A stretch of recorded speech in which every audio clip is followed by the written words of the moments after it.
So let's begin. Welcome to FourSight U, everybody. We have a great crowd today and a great featured speaker today. We're lucky enough to have Gerard Puccio, PhD, founder of FourSight and also chair of the Creativity and Change Leadership Department at the State University of New York, Buffalo College. Gerard newly holds the rank of distinguished professor. You just have to have a moment of like, congratulations on that. That is a big, big deal at SUNY. Yeah. And congratulations, Gerard. It's really exciting. You. Thank you, everybody. And I will turn this over to you. This is Gerard's baby, but he'll be talking today about creativity style assessment and sort of where FourSight fits into that, but really the framework at large. So Gerard, I'm turning it over to you. Awesome. Thank you, Sarah. Great to see so many familiar faces. I feel like I'm in with family here, the FourSight family.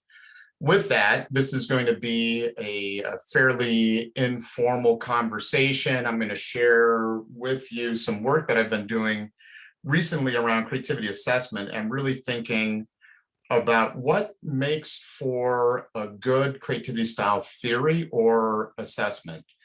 Back in the dark ages in 1999, Mary Murdoch and I did a book on creativity assessment where we pulled together a couple hundred measures of creativity. So I've had obviously fascination with measuring creativity for many years now, and was asked over the summertime to write a chapter for a book by Mark Runko and a good friend of ours, Selçuk Acar.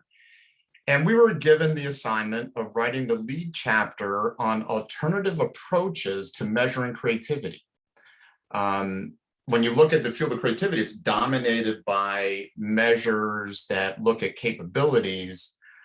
We were asked to think about other approaches. And of course, given my background in FourSight, specifically asked to think about creativity style. So Amanda Loheiser and I, some of you may know Amanda Loheiser, she's an adjunct faculty member at Buffalo State. She, I should say, did an analysis of the most popular creativity measures that are out in publication now. She gathered information on about 100 measures, and we sorted those measures into two categories. A bucket of measures on creativity level, which is looking at identifying how much creativity people have, and then a bucket on looking at the diverse ways in which people express their creativity. So you can imagine in the bucket that looked at level, how much creativity people have, there were quite a few. Over 100 measures, and in the creativity style bucket, there were at least four good examples. So what I'm going to share with you is how we sorted those measures into those two buckets. And from a FourSight perspective, the implications of these 5 inclusion criteria for what makes FourSight special and how it's valuable. As we're going through this conversation, feel free to interrupt me. Near the end of the description of the 5 criteria, I've reserved some time for discussion of the final 2 criteria, because I think they're perhaps the more intriguing as we think about going forward with FourSight. So as FourSight experts, as FourSight practitioners, I'm hoping that you'll have some good insights that you can share with me, but this may be, hopefully, of course, my goal is that this is thought-provoking for you. So with that preface, does that all sound good? Give me a double thumbs up if you're with me, or you wish I was on mute. Okay, so I got double thumbs up from most everyone, and June is laughing at my joke. So that's good. Okay. So let me share my screen. So we're talking about creativity styles and what makes for a good creativity style assessment or a good creativity style theory. That's the focus of this conversation. So in looking at the 100 and some measures that Amanda identified that are pretty commonly used today, we found only 4 really good exemplars of creativity style, which means FourSight is in pretty rare company. This is truly a novel, dig that in the field of creativity, a novel approach for understanding creativity. And so the 4 sort of in chronological order, the oldest being the Curtin Adaptation and Innovation Inventory, and I'll share with you my new favorite research study out of the KAI when we get into the 5 inclusion criteria. There's the Ambassador Creative Problem Solving Profile, FourSight, which is the focus of our conversation at this FourSight U, obviously, and how these criteria fit FourSight, and then there's the view. So we only found 4 that we felt were good exemplars of these 5 criteria. So we took the 100 and some measures and we applied the 5 criteria to that 100 and plus list of measures and found only 4 good examples of creativity style measures. So what are the 5 inclusion criteria? The first one, and this is something that, of course, Michael Curtin was a major proponent of in terms of making a distinction between how we think about creativity level, looking at how much creativity people have, which is the standard paradigm in measuring creativity. When we shift to creativity styles, a major point of differentiation is the judgment we make around what the measure tells us. When we look at creativity level, we're making judgments about predicting how creative someone will be or how much of an ability they have, whereas creativity style takes a value neutral approach to this. Now, I will say that I have a kind of nuanced understanding of this notion of value neutral, and you'll see later, I'm going to talk about places where creativity styles show up in terms of having value. But this is at a macro level, and later you may say, well, you're contradicting yourself. Well, you know what? Life is complex and answers are not always straightforward. And we have to be able to wrap our heads around, at the broad level, creativity style is a value neutral concept. But when we go into particular situations, and I'll say more about this later, value might emerge out of that context. This was kind of interesting for me, and this was a new insight for me as I was delving into these inclusion criteria. When you look at the 4 measures of creativity style, and because creativity style is derived from an area of psychology called cognitive style, which is how people prefer to organize and process information, it's about thinking, really creativity style measures are embedded in the creative process. And that's really important to know. Because when we embed it in creative process, or we think about it as aligning with creative process, well, while it's specifically focused on creative process, where in the world doesn't creative process go? We take our minds with us everywhere we go. And so while being specific, it also links into many facets of the human experience. So as we start to measure creativity style, it reveals to us what's innately inside of all people, their creative processes, something that we've been gifted through the process of biological evolution. And taking that and going back into FourSight as a measured creative process, some of you may recognize this older version of creative problem solving. Yes, at one time, in fact, this was the version of creative problem solving I learned as a graduate student at Buffalo State. And this was the version of creative problem solving that I had hoped it ended up being FourSight, and maybe that was a good thing. Otherwise, it would have been SixSight, which just doesn't roll off the tongue as nicely as FourSight does. But when you look at FourSight in particular and our approach to creative process, it was clearly extracted from how we frame creative problem solving. And what is interesting is when we look at the original work, I was attempting to come up with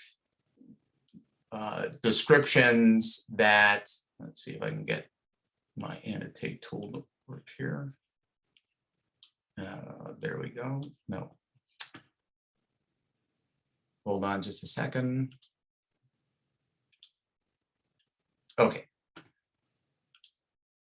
So when I began, my hope was to have 1, 2, 3, 4, 5, 6 scales, but as you know, there are 4. So what happened along the way? What happened along the way is that the thinking that occurs in some of these steps ended up blending together and formed one preference. So data finding and problem finding. If you're playing along with me, you might be guessing, which of the 4 preference is that? Laura Barrows-Vitalski knows the answer to that. I can see her smiling.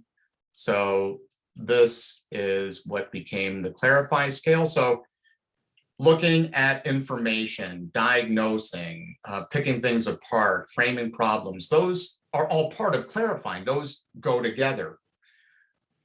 That wasn't a great surprise. What was surprising was the next combination, going in sequential order, was mess finding and idea finding merged and became the ideate preference.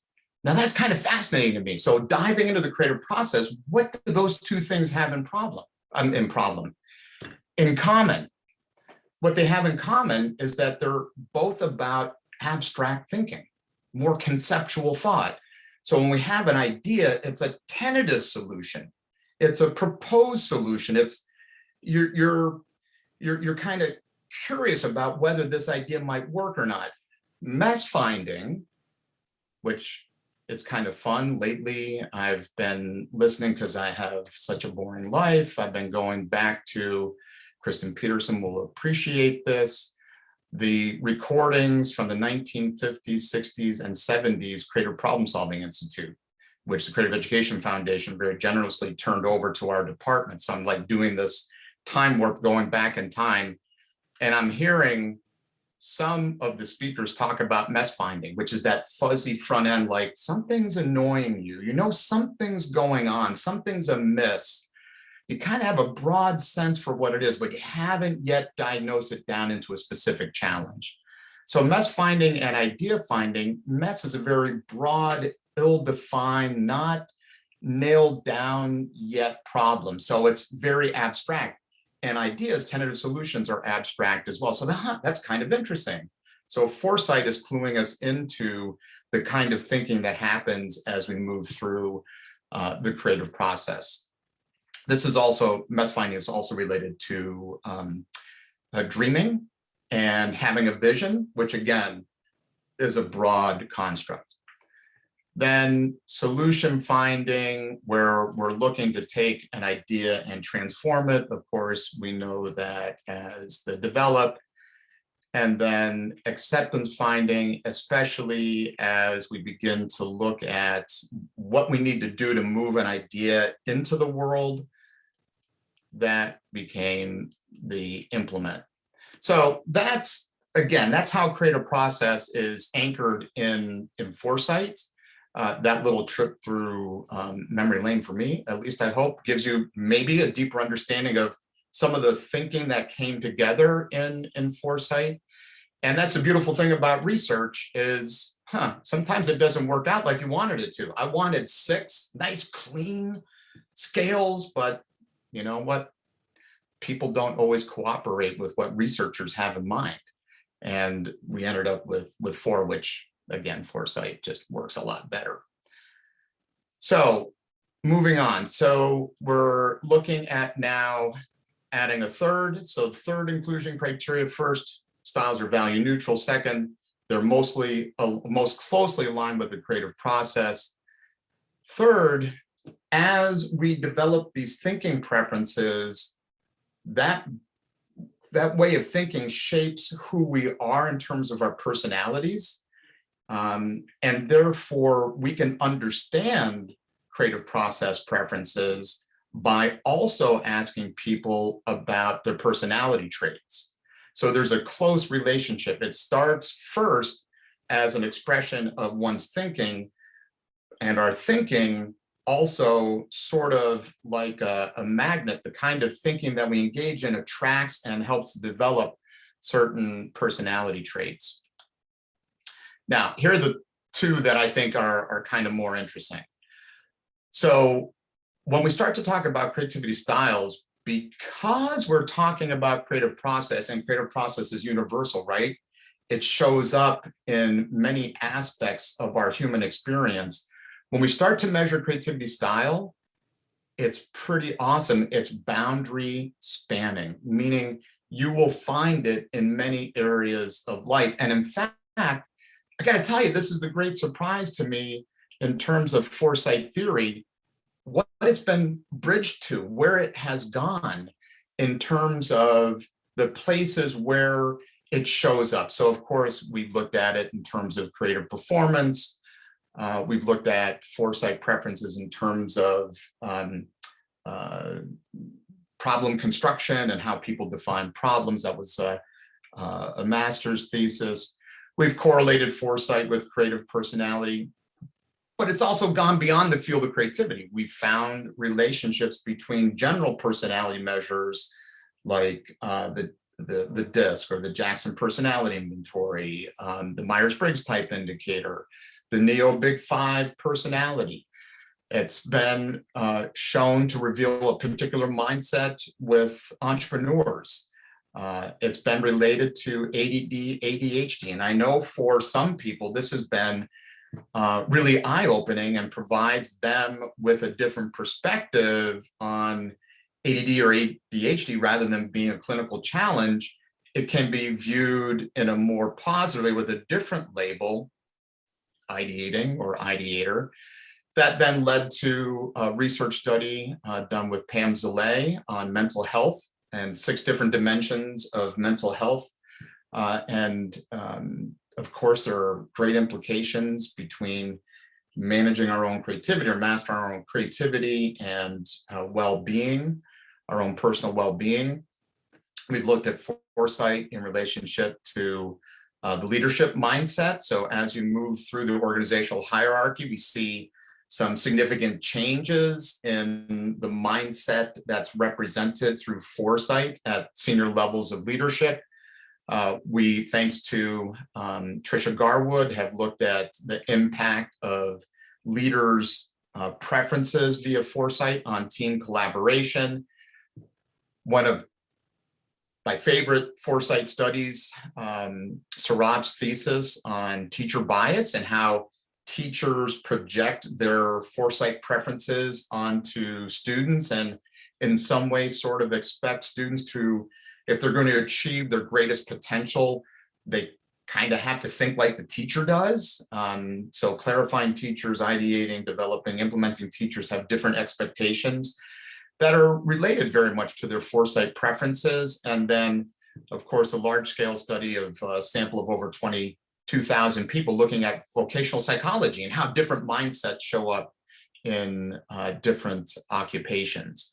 So these are some of the places where foresight has gone. I'm curious, from your own experiences as foresight users, where else have you seen foresight showing up, or what might be interesting areas to do research? So classic example, I see Suzanne and Jonathan sitting together, that makes me think about with couples. So many people have said to me, oh, it'd be really fascinating to look at significant relationships in our lives, and does foresight translate into that into that area, either romantic or business partnerships or just significant relationships in our lives. So what I'd like to do, so we can have some small group, we can all discuss this. Sarah, if you don't mind, we can send folks off, randomly assigning them to breakout groups for 5 minutes, have them think about this, but before we send you off, let me be clear about what the question is. So we're talking about that fourth criterion of creativity style measures, boundary spanning, which I will say from a practitioner perspective really makes FourSight hugely useful because it does have implications for so many areas of our lives. So either through your experience, what have people relayed to you? What have you observed or noticed? Or what do you think might be some interesting areas that we ought to look at from a research perspective in terms of this theory being boundary spanning? Does that make sense? Does that conversation setup make sense to you? I saw Joe nod his head. I think that's because he's fallen asleep. He's holding himself up. Perry, does that make sense to you? Okay. All right, Sarah, so let's send folks off for 5 minutes. And then when we come back, we'll see what you came up with. Well, welcome back, everybody. Sylvain came back a little earlier than he wanted to. Be careful what buttons you hit. So let's open this up to dialogue. So what do you have? I mean, from your own experience, can you relate to this notion of FourSight being boundary spanning? And what are some interesting areas that it can go in, maybe from your own experience or anecdotal examples that have been brought to you, or just something you think like, hey, Gerard, you should really research this. So any of the above. I want to know about preferences for pressing the button that shows up on the Zoom screen that like takes you out of the, what is that style? Thank you. Relate Thank to? you. Sounds like an implementer to me. Sounds like it to me too. Yeah. Just going out on a limb. Yeah. I just have Sylvain left our room earlier, right? You know, you mentioned that it was with me and Jonathan and Susan, and but he left with a great thought. You left me with a great thought, I want to say, which is really something I have actually listened to people who took FourSight, who have taken FourSight, that is about across cultures, FourSight and cultures. So specifically, it made me think, because we've done so much work in Mexico, I've been asked several times, even when I certify people in Mexico, how much these preferences are valued differently in a place like Mexico, or in a place like United States, or in a place like Italy, or let alone Asia, and all of that, because this is coming from an American model and process, and American-centric. And I think that, Sylvain, I stole your thing, you can come in, but I really found that, wow, that's really interesting. So, Yeah, well, Laura, just to, before Sylvain responds, can you give us some examples, especially from Mexico, because you gave a pretty strong reference to Mexico? What I would say is creative process is universal, but as it gets translated into a culture, there are certain aspects of mindsets that might be valued. So do you have examples of that from a Mexican perspective? Well, in a different, I'm different ideas in terms of like how things are valued, like, you know, I can jump in Mexico, I can say something, but I can say, for example, from an European perspective, and I know that Europe is a concept like with a lot of different things, ramification, Italy, France, and Germany, you can see the appealing of the clarifying profile, what is value in the society or in the culture, because the culture I come from comes from a lot of why, a lot of deep kind of question, and less from the how. So the United States, like, you know, ideation, we're talking with Jonathan, is really strong here in terms of this kind of actually the mythology of what is the creative person, is the great ideator, right? And so people in Mexico actually basically ask that question, say, do we know, do we know how many, if you take the database of FourSight, you see, okay, if I see United States, I see the spread of those styles in this way. And if I look at Mexico, I might see, you know, I don't know, more ideators or implementers. I don't have that answer, but I know that the question was asked. Yeah, no, good. Sylvain, did you want to jump on that? My example came from 7 experiences in China over 10 years, where basically clarifying is shunned upon. You don't ask a question. You can't ask Mhm. why from a manager. So basically, how is the stress between having a preference for clarifying handled by people who are in a culture where the why is not the most welcome of questions. So for me, I had the image of a cage type analysis, but for the gap between preferences and what's being valued or shunned upon within that culture. How do those people handle those stresses? So yeah, interesting. That's a great setup for the fifth characteristic. Some little tease here, Sylvain. You'll see that you just, without using the precise language I'm using, you're reinforcing the fifth inclusion criterion. So culture and process and maybe different ways in which it waxes and wanes is certainly, that's globally, literally boundary spanning. So cool. How about other examples that people came up with from your own experience? Or yeah, Natalie? So one that I'm curious about is change readiness. You know, there's so much changing and in flux right now, and some people seem to be really thriving during the change, and other people are really shutting down during the change. I know sometimes that's contextual, like what's changing and how much control you have about it, but I just wonder about that overall adaptability scale. Yeah. Okay. Interesting. Yeah. That's interesting thought. Don't have much to say about that because that is a unique observation. So one for me to ponder on. So Natalie, thanks very much. How about others? Yeah, Joe? What I'd really be interested in is more of a focus on group dynamics and group, like, groups are notoriously not so great at brainstorming, but what about a connection that, we talk a lot about diversity and inclusion. It would, and I'm using it there really effectively to talk about that. But as we were talking about that, I also wonder if it would be interesting to see, would a group who was in touch with their with these dynamics be better at problem solving? And then a follow-up to that is, if you had a particular challenge, for example, you really needed some ideas, what about could you match up and start to customize preferences? It brings to mind the old reveal exercise, where you put everybody together, things. I would be interested in things like that. Yeah, I think the collaboration question is a great question.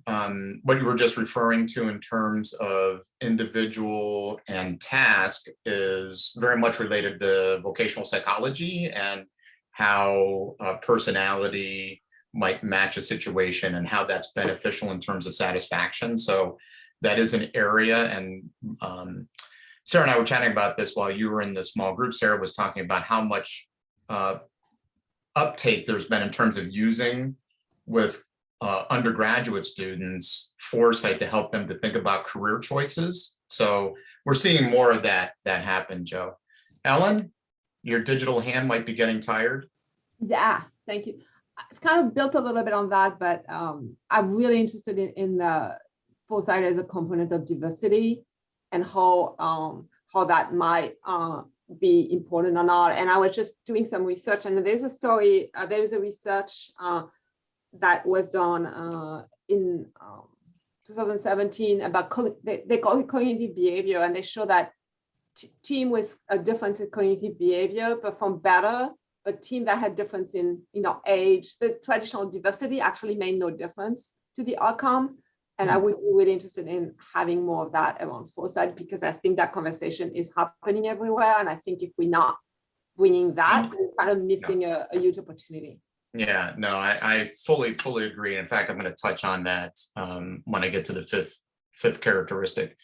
Kristen, your digital hand is blending in with your bookcase, but I did spot it. So what you got? So I was with June, Mary Ellen, and Perry, and we spent time talking about creative aging, and specific. My interest in that too is also around creative caregiving within aging and healthcare, the implications on healthcare too. I have a student right now who's an emergency room doctor in Atlanta, and she's looking at the FourSight preferences of emergency room doctors and because they do a great job capturing metrics in terms of patient care and so forth, but also looking at potential turnover, because that's obviously a huge loss when you lose emergency room doctors. So do certain preferences lend themselves, coming back to what Joe was talking about in terms of vocational choice. So maybe more on that sometime in 2022. So I think there's a great question. Well, Jutta, I'm where not is- sure go well, ahead, Kristen. June, yeah, well, I was going to point to June because really where we were going with that was also as we age, as we are aging ourselves, or as we're caring for aging parents, how much does their preference come into play? And June, the impact on generations. Right. I mean, that's what we really focused. For me, that's my personal life, 5 generations. And, at one point we had 4 generations living under one roof. Not a good idea. Not a good idea. But that's, I can see the generational issue here is that your younger minds don't understand what an 89-year-old, how they think or how they've thought all their life. And I think the whole process of educating or introducing them to different thinking. I mean, I could get real excited about this because I bought a big house and made a big mistake because the confrontations and the lack of understanding of thinking preferences cost me a lot of money because I had to sell the house. So I get very excited. I think this is an area within the family. I think that's a great observation. It doesn't even have to be in the family because it can be at the workplace. You can be in an office situation where you've got someone there who is really struggling with this, and if you can weave that in. So I'm done. Yeah, no, makes lots of sense. So, Jutta, I'm not sure, is that how you pronounce your first name? Jutta. Jutta. Okay. Jutta, yeah. Jutta, yeah. So I have many requests at the moment about leveling up team communication skills. It's all about constructive communication. And what I use FourSight is I explain to the team their different preferences in the thinking process. And then I start a workshop all about communication. And what I feel is that there is a very close connection between well-being, a kind of creative satisfaction, finding the right position within the team. Team member who are very shy, they suddenly start to express their ideas in another way because communication changes. This has a lot to do with leadership. I always start with a leader now, so I'm still learning, but I would really like to learn more about this. Yeah, I think that's an area ripe for investigation, communication, and again, comes back to what Joe was saying earlier about collaboration. I'm doing a chapter right now that you're reminding me of, and it's a chapter on the outcomes of organizational creativity. And the big driver for many years has been thinking about how organizational creativity results in helping organizations to be more competitive and more innovative. But in the last 10 years, there's been a greater interest in, and use the word well-being. And one of the things that they're finding is that organizational creativity, of course, helps competition and bottom line. But as we become more concerned about the human experience, it also has been demonstrated through a range of research studies to enhance well-being. So putting people in connection with their own creativity, which FourSight helps to do, might help improve job satisfaction, could enhance. Just read an article this week about how helping people to tap into their creativity has been a significant predictor of dealing with crisis in the workplace. So you reduce turnover, you improve. So I think you're really onto an interesting topic. And I'd like to see the conversation about organizational creativity go beyond its connection to innovation and go more to the human-centered outcomes of it, which you're pointing to. And what I would like to add is the mother tongue aspect, because I feel that it's there's a lot of support from my side to translate into German language whatever I can get about these topics.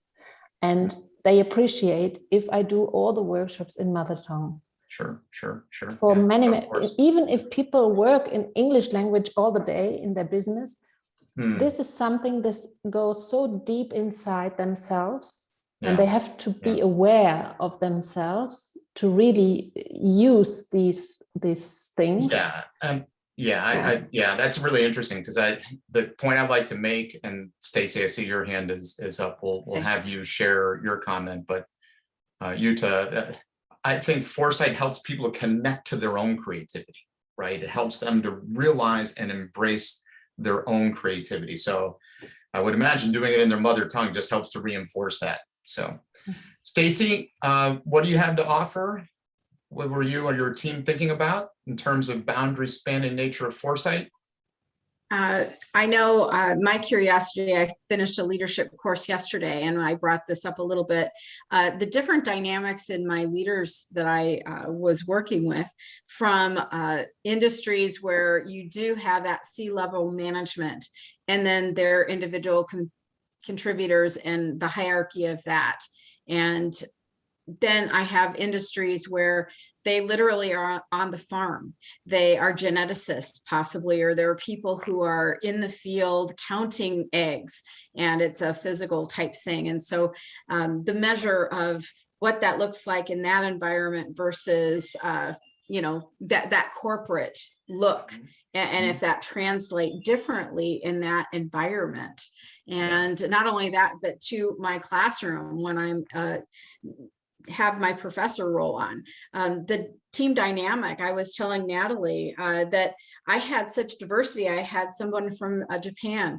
I had people who were in the system of our community because of delinquency and ADHD. So I want to piggyback on that too. So taking my classroom and 5 specific needs and meeting all their needs, and they don't feel like, oh, you're meeting it. Oh, you're not, you're taking care of them, not me.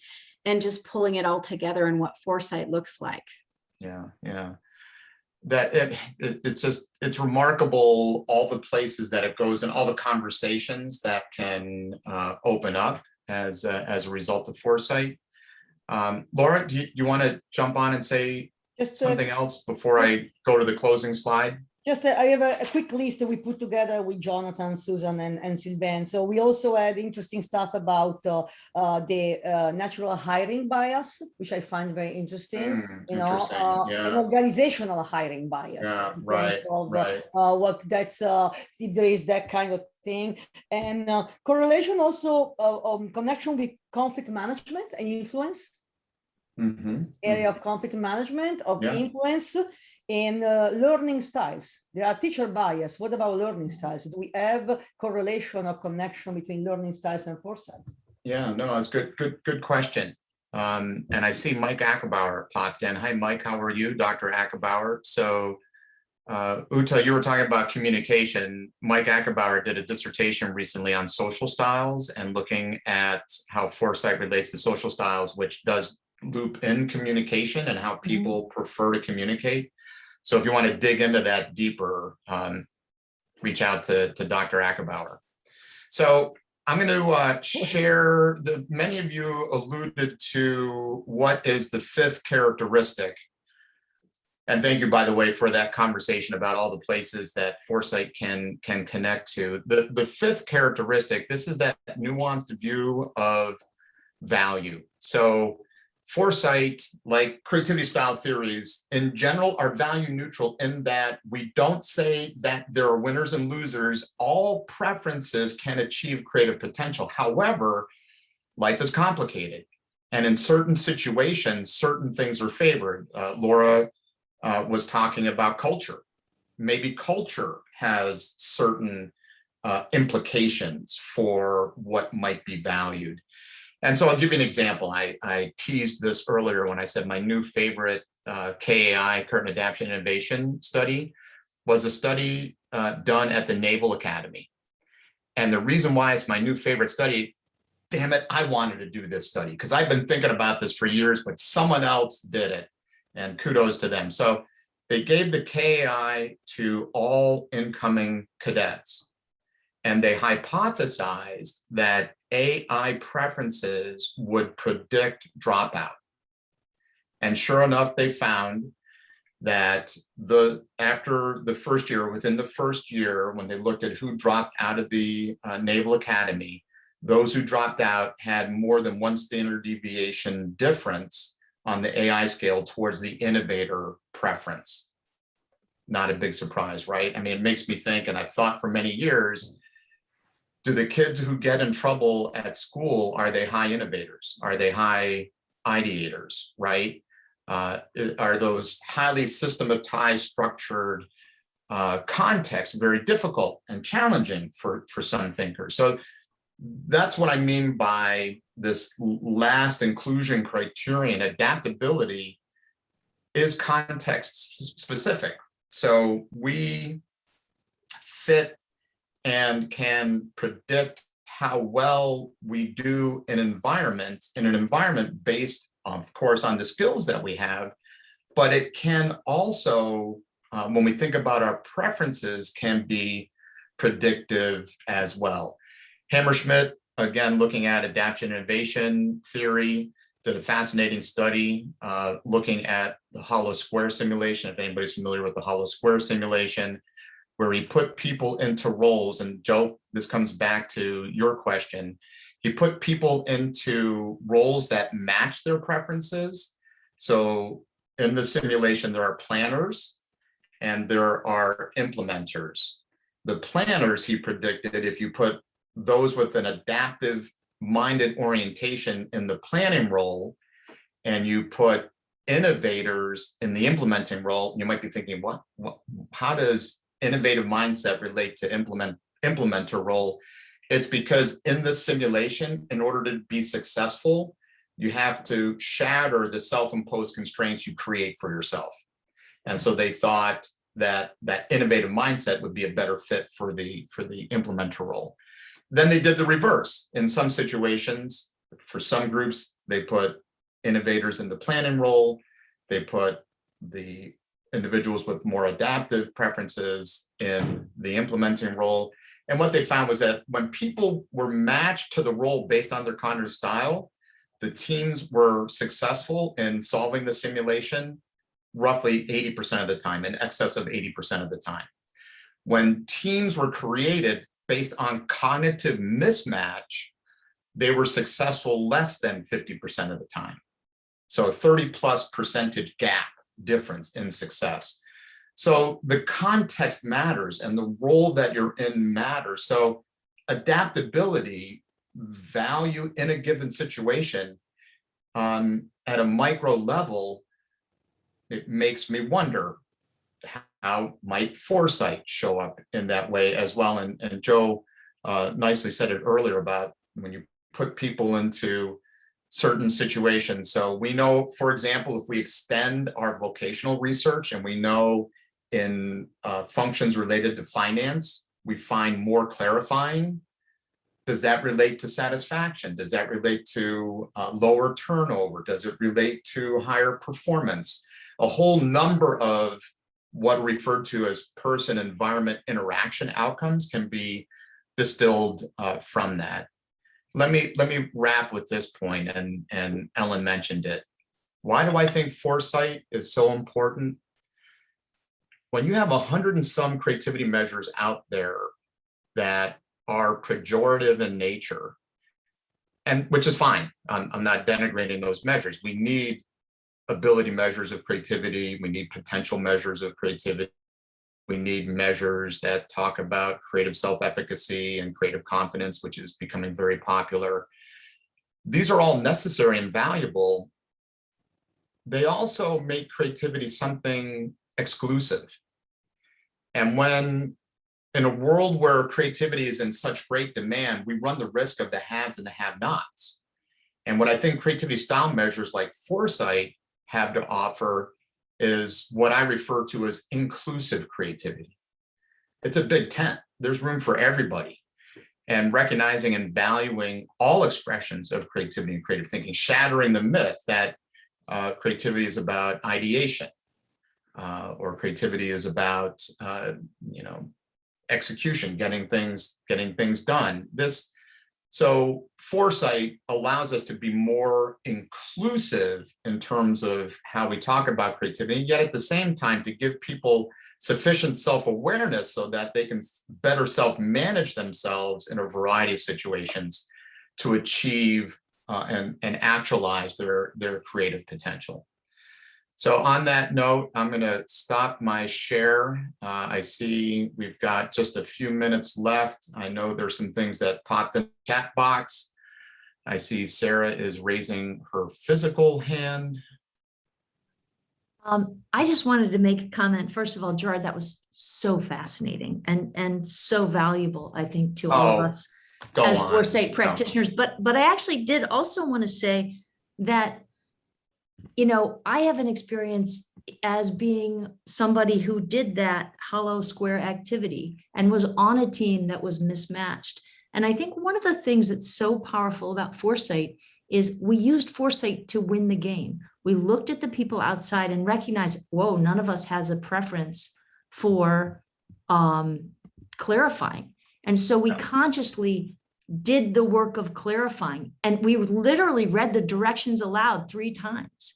And it was by doing that, we realized, oh, this is the answer. And we won the game. We won the game, not because we had a high preference that was matched to the task, but because we understood the thinking that needed to be brought to the task.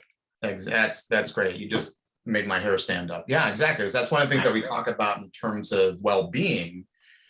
Yeah, I remember once Blair and I, it was during a FourSight forum when we were doing the certification in St. Pete, and someone said during the certification, are you saying that it's best to be an integrator? Do you want all of us to be integrators? And I said, no, it's a great question.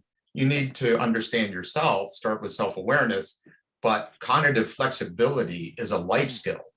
And it's in fact, it's used in therapy, act as if, right? So when I'm presenting and training, I act as if I'm an extrovert. And that allows me to go into that mindset more easily. So act as if is a great strategy. So cool. So with a couple minutes we have left, other thoughts, questions, insights, anything you're walking away with, happy about, parting message to this lovely crowd of people? Can't wait to read the next research that's going to come out. This is why we need a doctoral program at Buffalo State, because I need to get more students working on dissertation level research. But yeah, not enough time, too many questions. Well, since you brought it up, is that a possibility again, or is that still a? We've got our senior administration working on it very actively. SUNY has created a pathway forward for us that it's not exactly the pathway that we wanted. Well, I can tell you, maybe you can give me feedback. They have said no to a PhD, but they said yes to an EDD or a professional PhD of professions. Which EDD is an example of. So they have created a pathway forward for us. So, and I'm contemplating that. I will officially call time on this just because I know some of you guys have a place to go at 2 o'clock, but I want to thank Gerard. Gerard, that was just a fantastic way to look at what FourSight is and what it does and what we all do when we work with groups. So can we just have a big round of applause and appreciation for our author, our guy. And we'll stay on the line for a minute if anyone wants to stay, but that's today's FourSight. Thank you, everybody. Thank you, everybody.